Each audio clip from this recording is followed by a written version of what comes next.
भारतीय अध्यात्म, भारतीय संस्कृति पीढ़ी दर पीढ़ी चली आ रही है और एक पीढ़ी से दूसरी पीढ़ी तक संस्कार को ले जाना ये भी एक महाकुंभ ही है। हमारे साथ मेरा नाम कृष्णा भट्ट है। मैं ऋषिकेश में रहता हूँ। परमार्थ निकेतन में अध्ययन करता हूँ। संस्कृत वेद विद्यालय है हमारा। हम उसमें वेद अध्ययन करते हैं। हम अपनी संस्कृति का प्रचार करने के लिए हम बचपन से इसलिए इस जगह पे आ जाते हैं। जैसे हम अपने वेद पढ़ेंगे, हमारी संस्कृति आगे बढ़ेगी, हम उनको जगह जगह जाके उसका प्रचार करेंगे, इससे हमारी संस्कृति को बढ़ावा मिलेगा। तो आपकी उम्र क्या है? 17 साल। 17 साल। और आप संस्कृत ही पढ़ाई कर रहे हैं? जी। तो अभी आप किस लेवल तक पहुंचे हैं पढ़ने के, अध्ययन के? हमें सब चीज़ पढ़ाई जाती है। आश्रम में बहुत सारे स्कोप्स हैं। जैसे अगर हमारे भाई हैं जो, उनको ऋषि कुमार बोलते हैं, बहुत सारे स्कोप्स हैं हमारे पास। जैसे योगा हो गया, तबला, हारमोनियम, इंस्ट्रूमेंट, बहुत सारी चीज़ें हैं हमारे पास। योगा को लेकर आप विदेश जा सकते हैं। अगर आप संस्कृत पढ़ते हैं तो इसमें आप व्यास बन सकते हैं। तो इसमें मेरा तो तबला है और योगा है और पंडिताई चल रही है मेरी। तो मूलतः आप ऋषिकेश के ही? जी। और अभी आप जब कुंभ में आए हैं तो यहाँ क्या सेवा दे रहे हैं? यहाँ हम स्वामी चिदानंद सरस्वती जी महाराज के साथ हैं। हम उनके साथ यहाँ हमारा कैंप है, टेंट है, हम उनके साथ यहाँ पे रहते हैं। तो हमारा जो आश्रम है यहाँ पे प्रतिदिन बहुत सारे लोग आते हैं, वो यहाँ पे भोजन करते हैं, हम उन्हें परोसते हैं।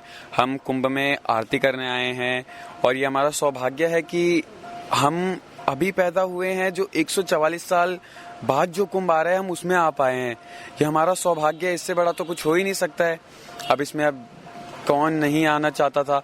अब मेरा तो घर में सपना था कि मैं ऐसे स्कूल में पढूं, तो फिर अब मेरे माता पिता ने मुझे यहाँ डाल दिया और मैं काफ़ी खुश हूँ इस जीवन से कि हाँ, मैं यहाँ पे हूँ, स्वामी जी की सेवा में हूँ, तो मुझे काफ़ी अच्छा लगता है। कुंभ का आपके अपने, अगर आप अपने दर्शन से देखें तो कुंभ का क्या महत्व लगता है आपको? कुंभ का महत्व प्रभु जी, मेरे हिसाब से तो संतों का आशीर्वाद पाना हो गया।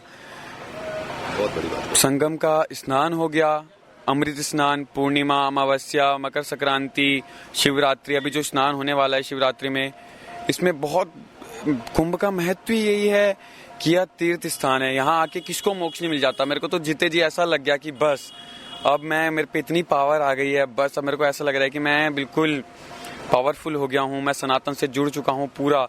अब मैं ऐसा लगता है कि मैं अपनी आत्मा से, अगर मैं रोज संध्या करता हूँ, आधा 1 घंटा ध्यान करता हूँ, तो मुझे काफ़ी अच्छा लगता है कि हाँ, मेरे को पावरफुल फील होता है काफ़ी ज़्यादा।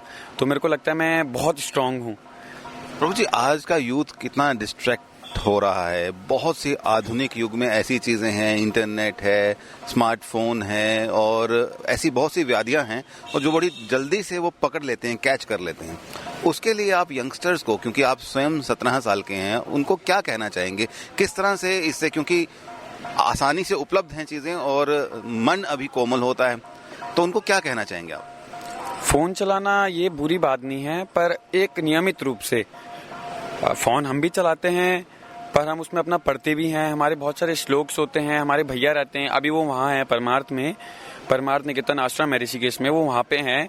तो वो हमें यहाँ से अभी रात को फ़ोन करके वो हमें टीच करते हैं, हमें वो श्लोक भेज देते हैं कि ये याद करना है, ये याद करना है। और एक दिन की छुट्टी देते हैं कि इस दिन तुम खेलो कूदो ऐसे करके। तो हम यहाँ खेलते भी हैं, 1 घंटा फ़ोन भी चलाते हैं, पढ़ते भी हैं। और इंटरनेट अच्छा भी है, बुरा भी है। अगर आपने इसका यूज़ ढंग से कर लिया तो ये आपके लिए अच्छा है, वरना तो ये बहुत हानिकारक है, क्योंकि आपको इसकी लत लग गई तो फिर छुटाना मुश्किल है। तो वो संयम, वो कंट्रोल आम यंगस्टर आपकी तरह जो गुरुकुल में पढ़ते हैं उनमें तो वो नियम आ जाता है, लेकिन आम यंगस्टर्स कैसे लेकर आए? ध्यान एक ऐसा मार्ग है जो बुरे से बुरे आदमी को अच्छी प्रगति पे ला सकता है।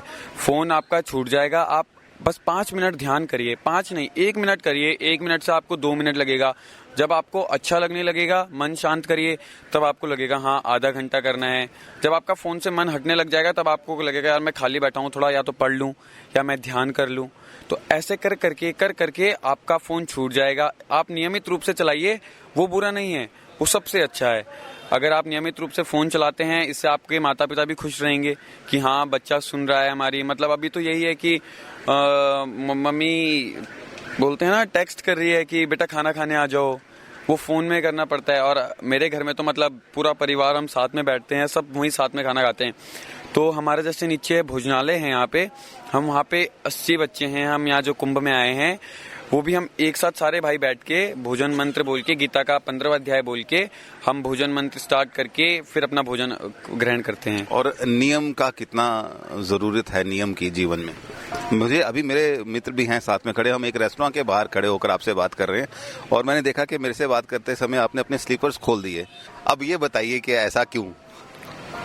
जी, ये अगर आपने मेरे को कहा था श्लोक बोलने के लिए तो मैं चप्पल में था, तो फिर संस्कृति अगर आगे बढ़ानी है तो ऐसे तो नहीं हो पाएगा। क्या बात है, मैं इसलिए ये सवाल पूछना चाह रहा था।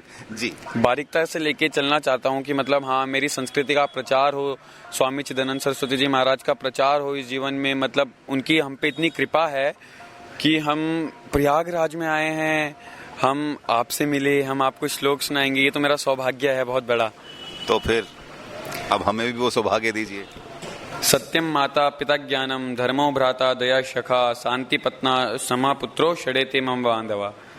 यह एक सन्यासी के जीवन का श्लोक है। यानी मतलब जैसे अगर आपने कोई जैसे सन्यास लेता है तो सत्य माता पिता ज्ञानम, सत्य ही उसकी माता है। अगर जो सन्यासी आदमी होता है वो अपना घर बार छोड़ देता है तो उस आदमी को सत्य माता, सत्य ही अपने माता, ज्ञान ही उसका पिता, धर्मो भ्राता दया सखा, धर्म उसका भ्राता, दया उसकी सखा है।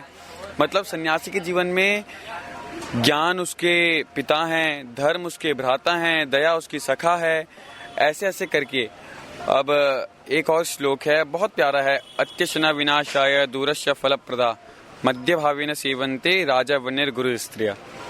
इसका श्लोक मतलब इसका अर्थ थोड़ा सा किसी को अच्छा लगता है, किसी को बुरा लगता है, क्योंकि मतलब इसमें है कि अतिशना विनाशाय दूरस्य फलप्रदा।